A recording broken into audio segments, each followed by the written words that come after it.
Hello everyone, my name is Bhuvan Agarwal and I hope you are doing good and you are getting a lots of knowledge from this series of predicting the output of the code snippets given in C language. So today we are going to move on to the next question in this series. Let's get started.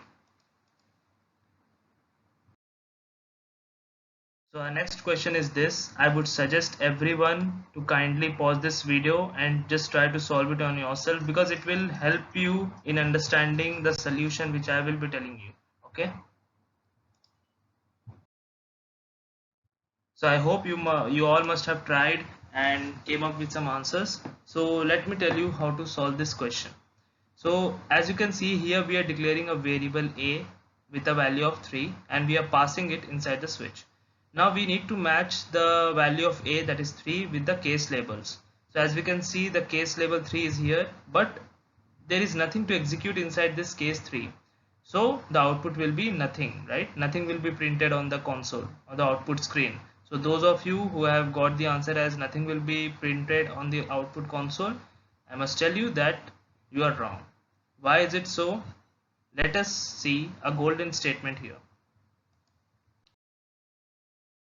So the golden statement here is we can't have or take vacant cases in switch case. Means inside your switch case there can be some cases with without any code. Okay, there can be some cases without having any code. Okay, but what is the main advantage of this thing? Because if there is a case having nothing to execute, then why to keep it, right? So let me tell you what's the advantage of this.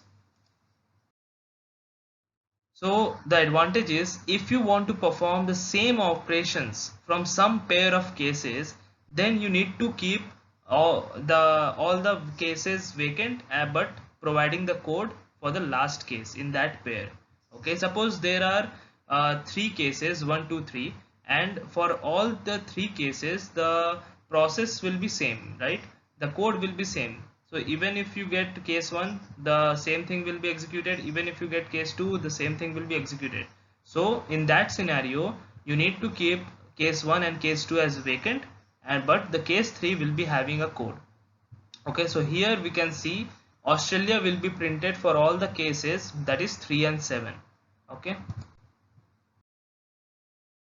so as 3 is passed, so 3 is having nothing, but it is not having break statement also, so it will fall to the next case, that is 7, and it will print Australia and then it will break.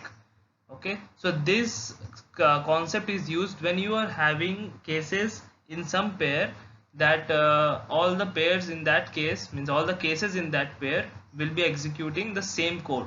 So then you need to use this concept. So our here our output will be Australia.